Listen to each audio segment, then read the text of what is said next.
Welcome to the Cold Conquest 1908 start series. And in this part, what I want to do is carry on putting in the infrastructure so that we can build up our villages. But after the last part, I realized that if I show you every single blow that I do to install these base features into all the different villages that I want to populate, we're going to be 10 parts in and we'll still be on the 10th of May. So what I'm going to do is just give you a bit of an update, because what I've done off camera is I put in the athletics league and the cinema building in this settlement here.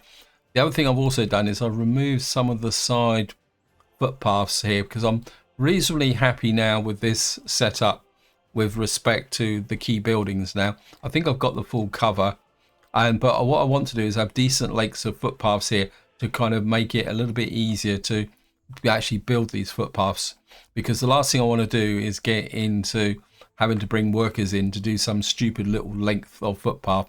Although what I could do is actually turn them back into mud footpaths. And just to show you, I've done the same up here, although I'm to be honest, up here I'm not totally happy. I've had to kind of shoehorn in a school up here because this village, its actual shape is making it very difficult to provide coverage. We're going to be talking more about that in a little while, because in this part we are going to be putting in water and heating. Although I'll be the heating I'm going to do in 2 villages. The water I will probably only do in 1. Now the other village down here is, I kind of thought about it, and what I've actually done is I've kind of set this up for the long term, because I wanted to take advantage of the leveling. So I've put a filtration plant in here, and I've kind of put all the main buildings in here as well, just to get it out the way. Otherwise we'll have lots of things. And you can see I've got the athletics league in here, the old cinema building. I haven't taken all the small footpaths out at the moment. These well, I don't need to do these, although I'm probably not going to build these as I think what I will do is going to remove you. Got to be a bit careful. I think what we'll do is we'll put these back to probably mud footpaths to begin with. But what I'm going to need to do is go through here, because you can see if I put gravel through here and do a little short length here, what will happen is that we'll have a real problem building that. This is something you need to remember when you start doing an early start, because and you've got no population. You need to kind of lay lengths of footpath and roads that are fairly long and realistic. And that's probably a good segue into saying, as usual, a big thank you for your comments and feedback, guys. You've been very helpful, actually, suggestions. Now I did get a question related to the use of mud roads and footpaths. Now when you start on an early start, it's very important to try and get all your key services within walking distance. The reason for that is that if we come up to here and look at what we've got available in the way of vehicles, and we'll start now these are our, we click here, what you'll see is if I come in, well, if I do sort by speed, obviously the trains here, we got a couple of trucks, vehicles here that will reach 95 kilometers an hour, but they're actually personal transport, so they're not really worth much. The horses will go up to 34, but these are female cops. But if we get to the vehicles that we really do want, like the open holes, our top speed of the steamer is this one's 18. I think this truck is 20 kilometers an hour. So these are all can travel well within the range of a mud road. I don't know if we do anything better with what we've got available here. I wasn't intending to do this, but let me just see. Open hole. Yeah, we got a couple that will get to 40 kilometers an hour, and this is the reason why I want to try and get our main roads up to standard with gravel. Now at this point in the game, that extra 5 kilometers an hour will make a big difference. There's also the part of that comment someone asked me, it comes down to walking distance. As I said, is that getting all your services within walking distance. This is why I kind of spent so much time with trying to get this within walking distance. I'm not completely happy with it, but we'll try and sort that out the best we can. And I think it's very important that a resident in this game can walk 440 meters. This is where it's quite important to understand that pedestrian speed is not defined in kilometers an hour, it's defined in distance. And if you look at a mud footpath, that walking speed technically is reduced by 50%. That means on mud footpaths, the furthest a resident will walk is 220 meters. And this is why I said that the one exception in this game is the fact that we can use asphalt footpaths in certain circumstances, because you can see we get a walking speed of 95% there. The only way you get 100% is by putting everything down with streetlights. A gravel footpath will get you to 87%. So really, when you're starting out here, what you're really looking at is mud and gravel with asphalt as the ultimate reserve, just to get that extra 10-20 meters to get to where you actually want to go to. And this is something you do need to bear in mind, and this is also relevant to when you're planning your first town, whether it's 1908 or 1960, 1970. Being aware of walking distance is the way you can get many key industries set up reliably without actually having to rely on buses. And I think one of the big mistakes new players make is that they kind of think that everything needs to be supplied by buses. Your first option is, can I get my residents to walk there? Because residents who walk there from there will always be a lot more reliable workforce than any other form of transport in the game. So that out of the way, and the next comment I got, and this is a difficult one, because I get this virtually every time I do an early start series, and people say, can I post a collection? Well, I have a slight problem in that area. The first thing is, if I show you here, I have 43 pages of mods, which I've built up over many years. And I'll be completely honest, guys, half of them, I don't even know where they come from. Part of the problem is that many mods are actually issued as collections, especially vehicle mods. Bear in mind, this 43 pages only covers buildings. It doesn't cover the multitude of vehicles that I've subscribed to. I mean, I can't show it to you here because at the moment we're in 1908, so there aren't many available. And just to give you an example, before I started this, I actually went in and started a test game with unlock all vehicles, and I just looked at open holes, and I actually had, when I went into up here, when I went into the custom shed here, and I went and said, give me open holes like this, and I had 13 pages of open holes. And I must admit, some of them I didn't even know I had. This is one of the problems that can develop when you go down the rabbit hole of the mods. Now, for anyone who wants to do an early start, I'm going to make a recommendation here now, is that the two big players when it comes to early start models is Novu, which is Novu, and Robo 74. I keep saying Robo 76, but it's actually Robo 74. And what I suggest is that if you're looking for building mods and even vehicle mods, if you do a search for horse in the workshop, and then and then select one of Nova's mods, and then go and just select, I think there's a water container will do it. What you will find is that he has actually created collections, and there's one called, it's 1900 to 1950, and it's got 133 mods, some of them which are collections. And there's also another one called Tiny Villages mods, and there's also a collection. There's also another one called Water Collection. And it's these lists where I've got virtually all my mods from. So if you're looking for the mods I'm using in this game, what I suggest is you look down that list. There's a very good chance that you will find it either listed as an individual item, or probably more with some cases listed as part of a overall collection. And one final example is that I literally spent 3 hours yesterday afternoon in order to be ready for this video. And part of the problem is that some mods aren't really truly classified in where you think they are. So for example, if you're looking for woodcutters mods, you actually go to mines. And there's other ones like, I know that I've got a mod called Burning Pit, but I couldn't find it in any sublist. So what you want to do is come into here, clear this, and then use this search up here and just put in Burning Pit like that, and it'll give it there. and then another one you can do is like wood. And this is the problem I've got. You can see here, this is all the mods I've got related to wood, and then I have to go through and then try and add them to my favorites so that they come up. But this is one of the problems that you will get if you start to collect large quantities of mods like I do. And you'll probably see me doing this actually in this series, because that ability to search is very, very powerful. So let's just get down to what we're going to be doing in this part, which is heating and water. Now I want to start with heating because we're playing on the Siberian biome, and I want to set up 2 tests to see how things work, because I've been testing the heating on some of my old games, looking how far the heating will spread. I've come to a conclusion that there is a heat loss over distance, and also even on the pipelines, and that's on not the Siberian biome.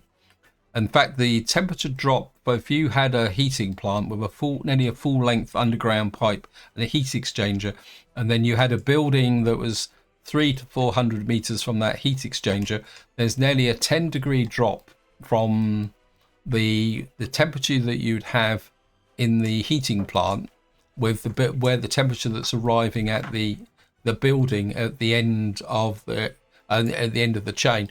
Now that drop isn't particularly that significant because the high temperature that starts in the heating plant, but that could be significant with respect to here. So what I'm going to do is I'll come up with another strategy as well. Hopefully this is going to work. Heating plants, and what I'm going to be using is, I've kind of looked through these heating plants. They've all got some. The 2 that I'm interested in have got pollution. This one has got one. We got early firewood here, but I don't think this one's okay. I'm kind of kept this one as an emergency contingency if I need to back up the heating, which I'll talk a little bit more later on. So we got these ones here, but they don't. Oh, this one's got it. So the one I'm going to start with is this one here, 100 gigajoules here. Partly because it's got 1 large connector and 2 small connectors. I think it's 2 small connectors. Yeah. And what it does is it gives 100 gigajoules of heat.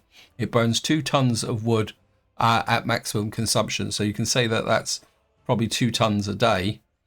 And it's got a hot water tank of 600 cubic meters, which is reasonable. And you can also see that it's actually got a fuel input, although to be honest I've got absolutely no idea why it needs a fuel input. But now of course this is wood fired, so we're gonna have to put a lumber mill next to it. I think if I get rid of you, go to storage, I'm working in here because I know what I'm looking at here.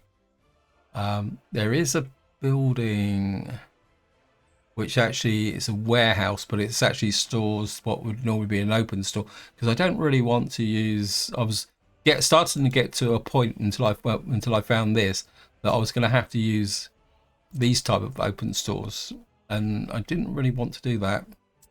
Actually, that's not the heating plant. That's the bitumen heating plant. Where did that come from? I don't want you. Okay, back to the right heating plant again.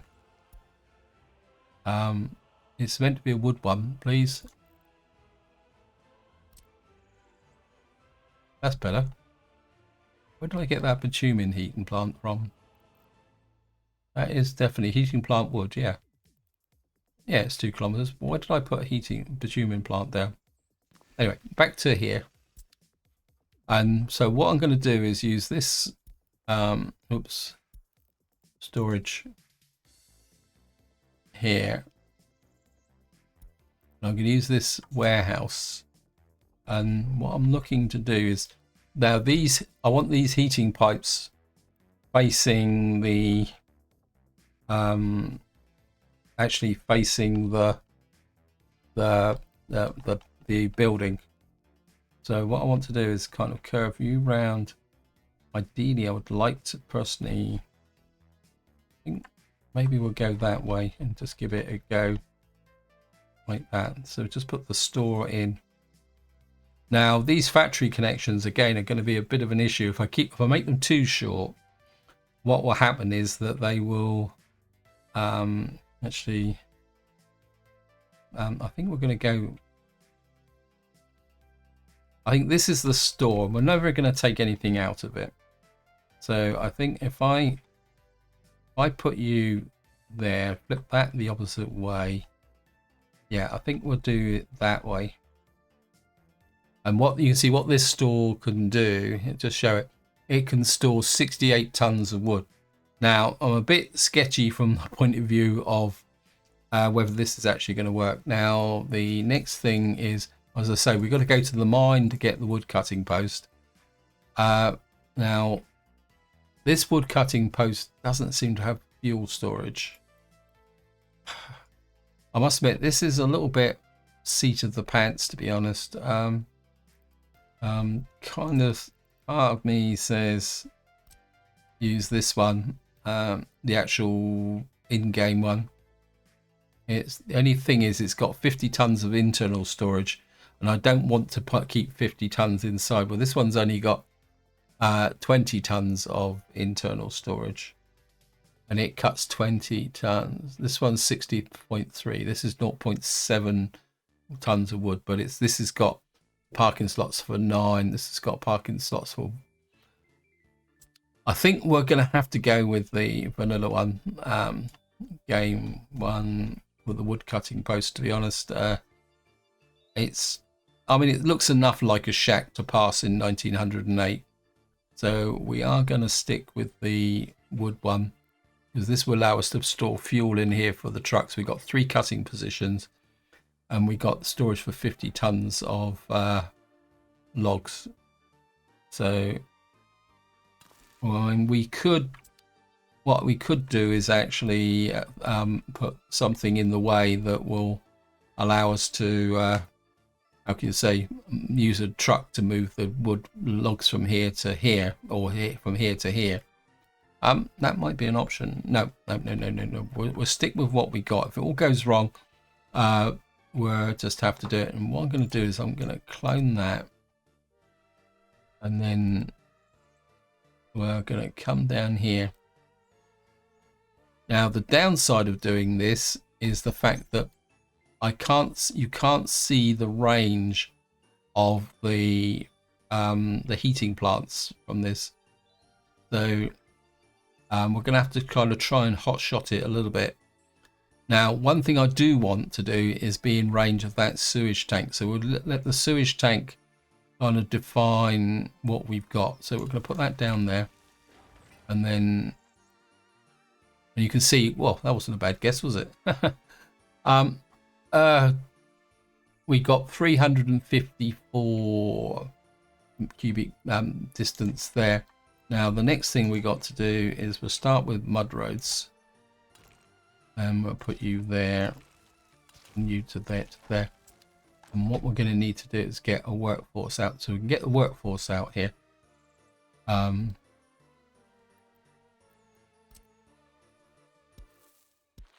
We could probably improve the connection to there with that there, but more importantly, we need to be able to get workers from there to there. So this is going to be test 1. What we're going to be doing in our first winter is seeing whether this heating plant can supply the heat to all the buildings in this settlement without pipelines. That's got 2 advantages. One, we're not going to have to lay a pipeline, and that's going to save us money. And the other one is I'm going to be more interested in, let's say, this building up here. It's 354 meters away, and I'm just wondering what the heat loss will be over that distance. Now, if it doesn't work, what I'm probably going to do is put a second heating plant over here, so that this one's will then have a short distance, because this is the strategy I'm going to. I mean, this is the strategy I'm going to go for, because in the long term, and I mean the very, very long term, if we ever get there, is the only way I can see to be able to provide the levels of kind of coverage that we're going to need, especially in a big city, is by using geothermal heat.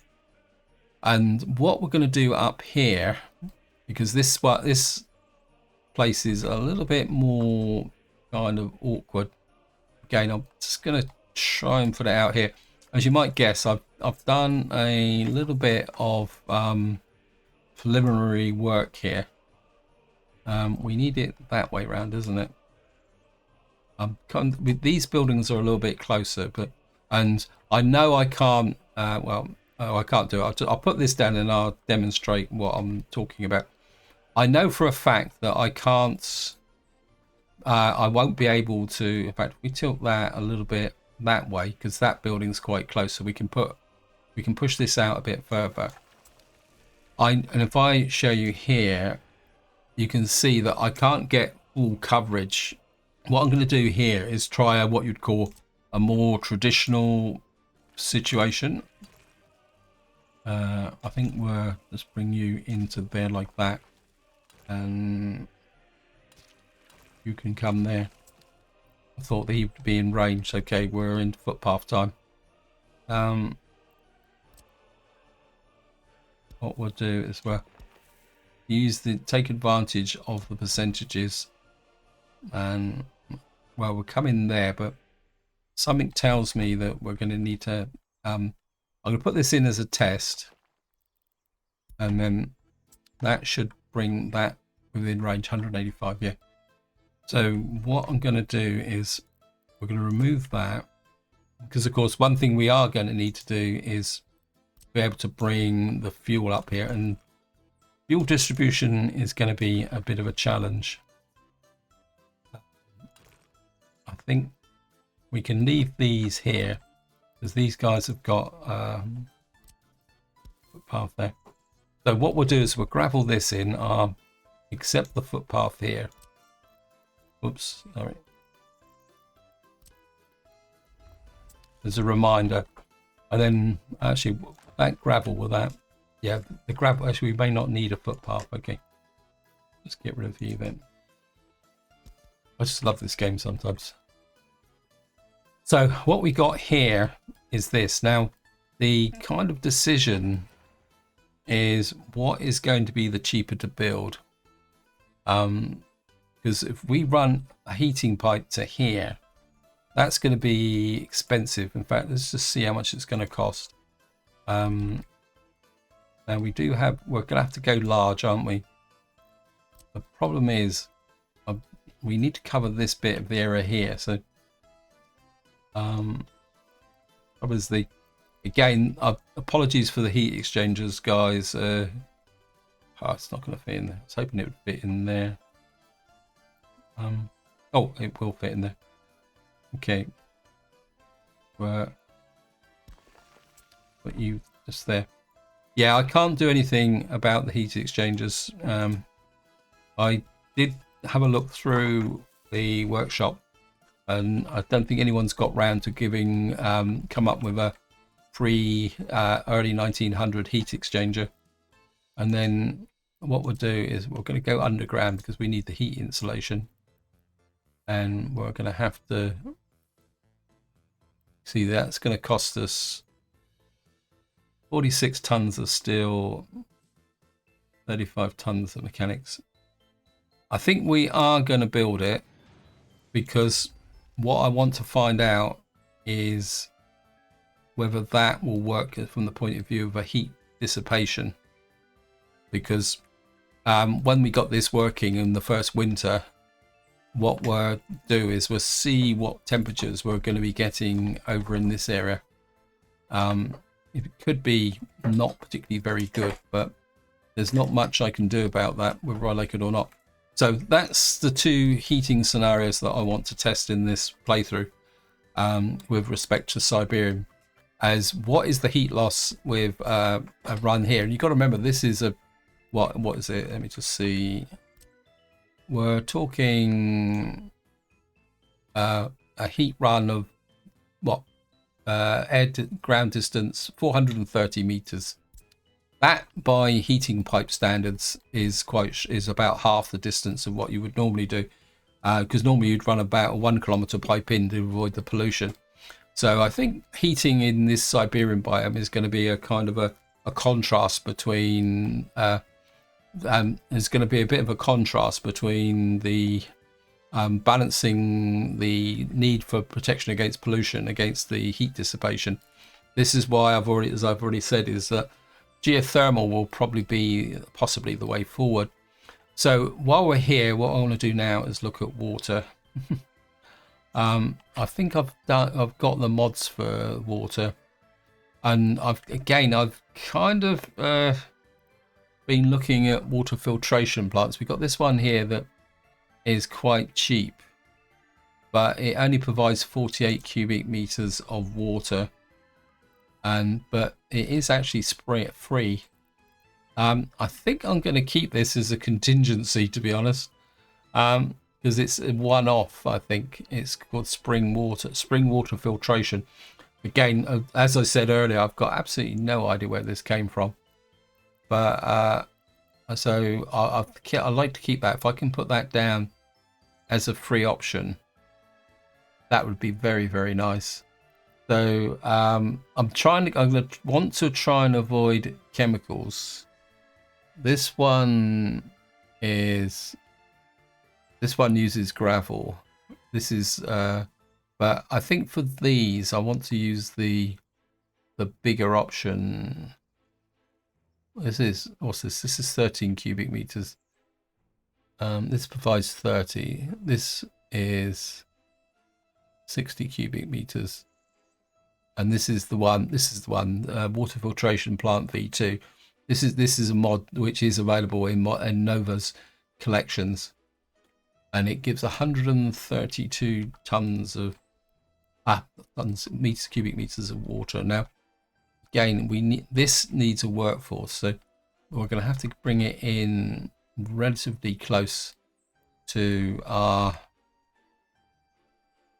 town. As far as I know, it doesn't produce any pollution. So many things to think about.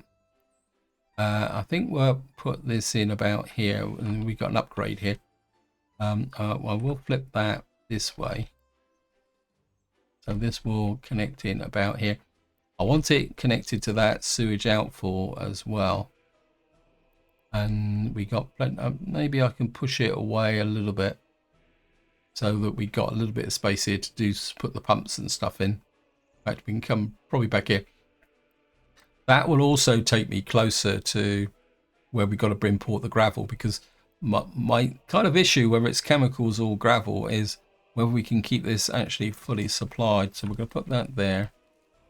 Now we're going to go on this side, and again we've got I've got this groundwater well.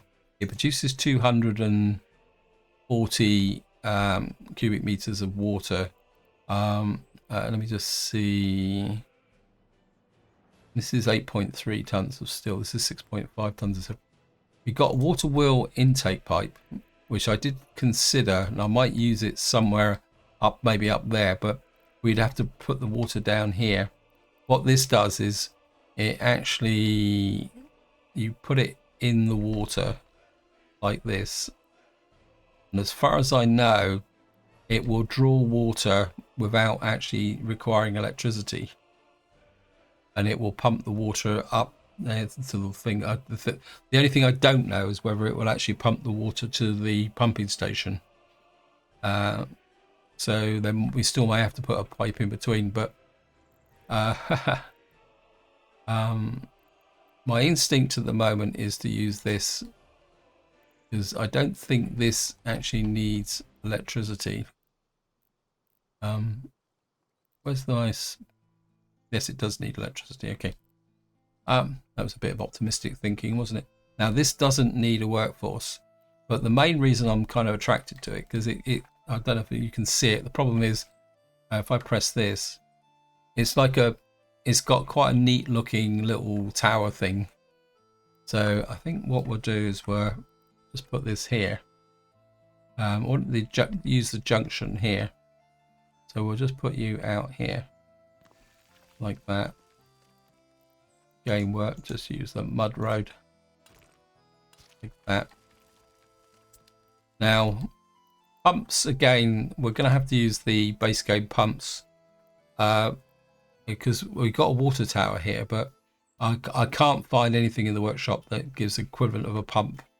So plus the fact is, I know what pumps actually do. So I think with respect to water pumping, I'll go for reliability over a thing. Plus the fact is the pump kind of just looks like a normal brick shed, which could be anywhere in anywhere. And we're going to start with going underground. Of course, we're just going to we're going to pump the water into there.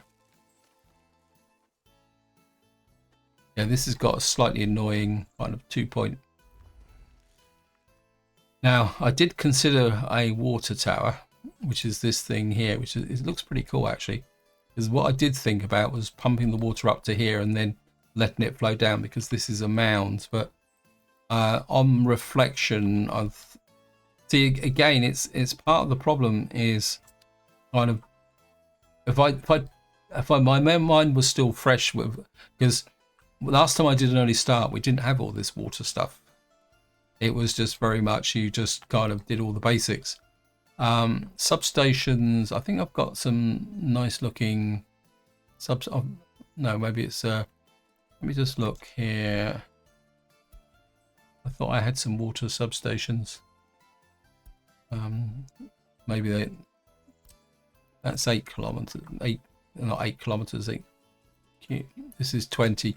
Again, I think we're going to stick with the base game substations. Has that actually got a connection? Where's my sewage pipe?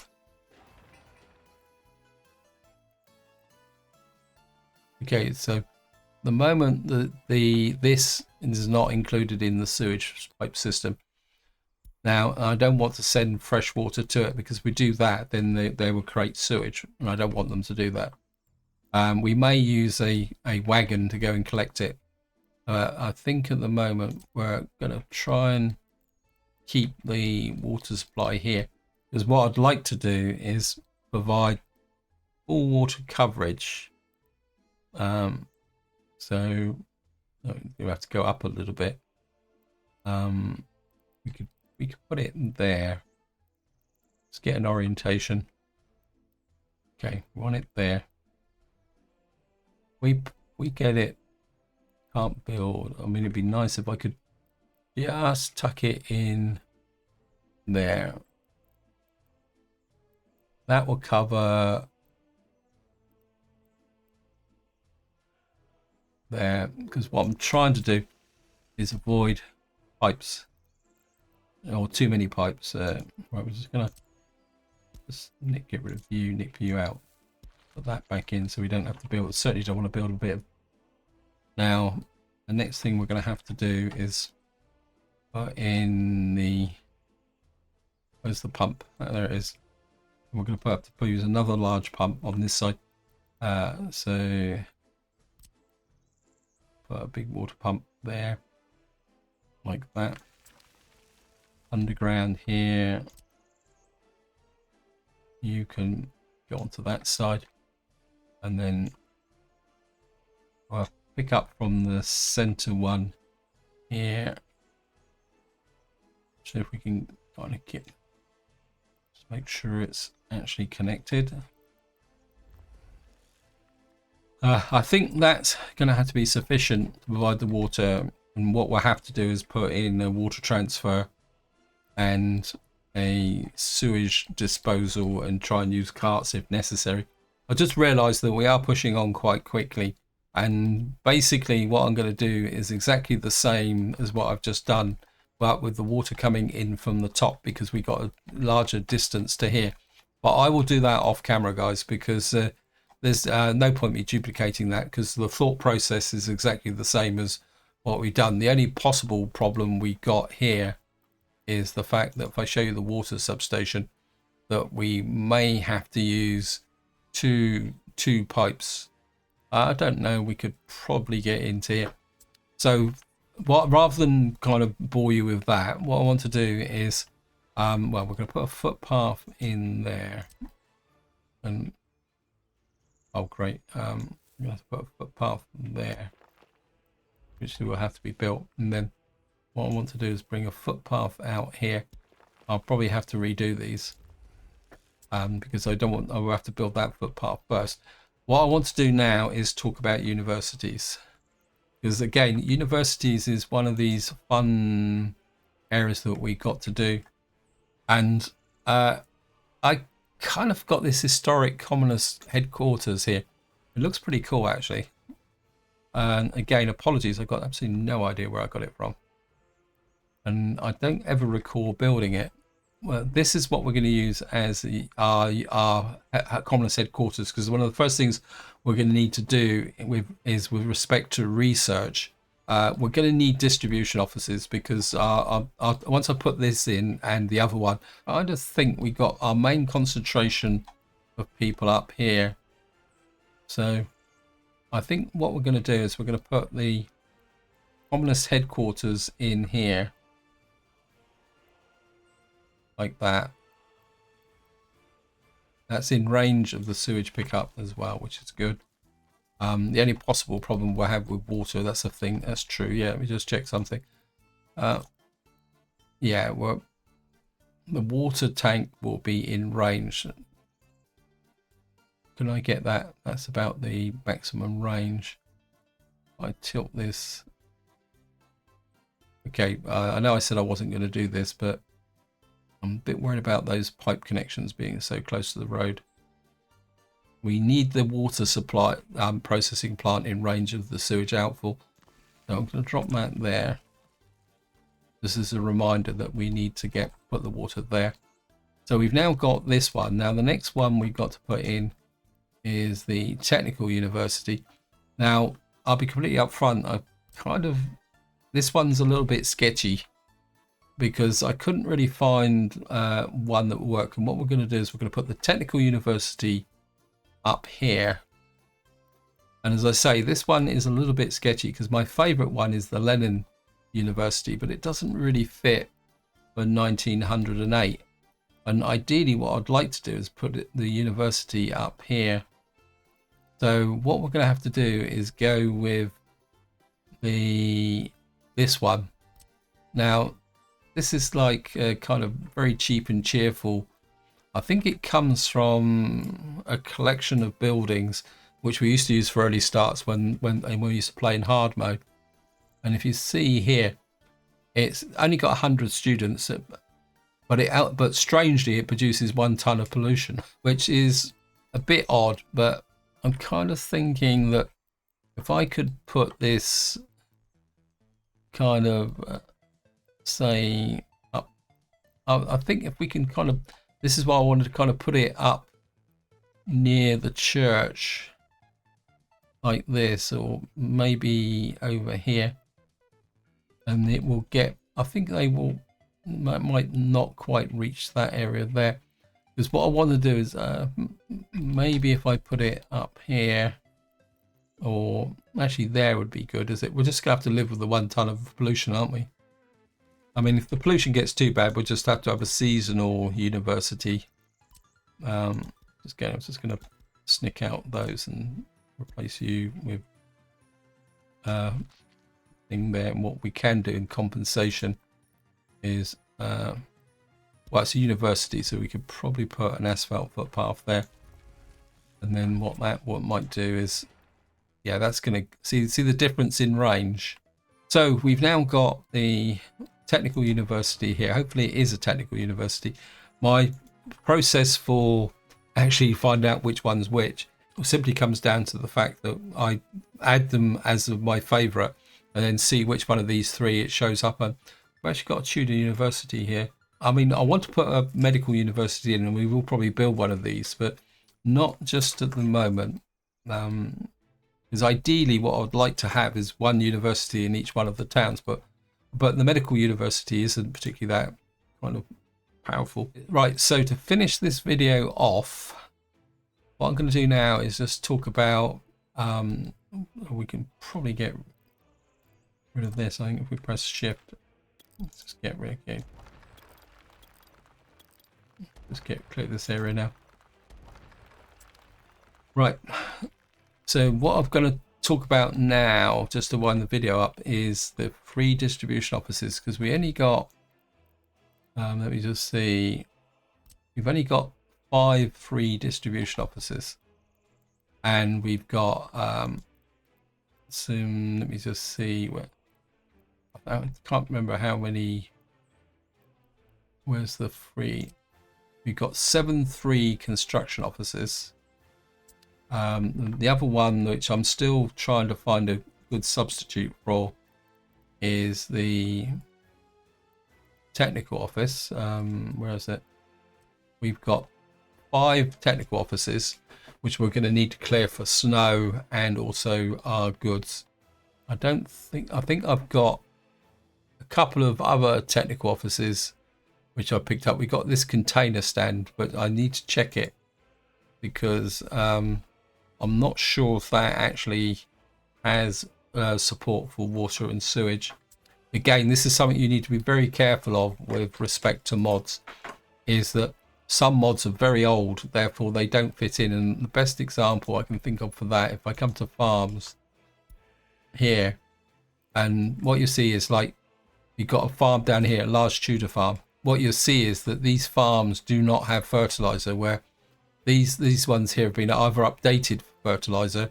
So like here, so be same as these here. Rural farms used to be one of my favorite little farms to use. Now there is a way that these can be turned on by actually editing the ini file, but it's an area I don't really want to go to now, to be honest. And I do keep meaning to remove those mods, but coming back to the theme of what I mentioned before, is I can't remember where they are, so I can't remove them because I don't know where they are. Anyway, I'm getting distracted, guys. So up here we've got our main area here. Now the first task we're going to need to do is gravel this road. We've got a little bit of gravel here which I put in out of sympathy, because I do want this road gravelled from the get-go. That's going to be one of our first tasks, and then we're going to have to come down here and start trying to put all this lot together. Now I've covered technical offices. The other one is repair stations. Now we got a horse veterinarian, which is here. Now that's one of our options for maintenance. There's also I think that's the only one, isn't it? Where's the vehicle maintenance? We got the large one here. We got an old repair garage, which looks pretty cool. Although I don't think it's actually got an... Oh yeah, this one is a little bit crazy. If I zoom out, what you'll see is that it's got a massive, great big square on it, which could be useful because it would give a wider range of coverage for maintenance. I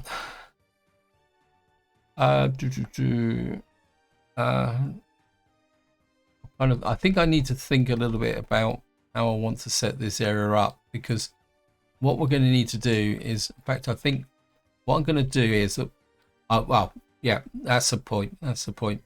Fuel. Now we've got a horse feeding yard, We've got a Pioneer gravity fed thingy here. I think we've got a horse feeding yard as well. Gas station. There is steam fuel. Well, this is a one-off free. Where's the other one then? Got there in the end. Sorry about that. This is one of the problems with the mods when you're looking for things which may not fit in the right category. Back to what I was trying to explain. Now, the problem we got is with fuel, we've got, well, I'll just show them to. What we've got is we got coal-fired, coal-fueled base, crop-fired base, which is this one here, which actually we feed them crops, which is for the horses. We've got the one for, which has disappeared again, coal. Then of course what we've got was the one for diesel. Now at the moment I'm kind of inclined, is probably the polite way of saying it, towards actually using coal as a compromise. So the horses can eat coal and the trucks will have to just break it up and put it into the steam engine. But eventually what we'll probably end up doing is mixing and matching according to what we want to go. But it will complicate, because the alternative, and this is where I'll be very interested in your opinion, is we just go straight for diesel and we charge the horses on diesel and we pretend that it's going, or we just try and mix and match things the best we can just for a little bit of fun. But I think I'm kind of losing my thread a bit here now. So this is where I'm going to leave it. Any opinions on what we're going to use as a fuel supply, feel free to chuck it into the comments. First thing we're going to do is try and actually upgrade this road here. But until next time, whatever you do, enjoy your gaming.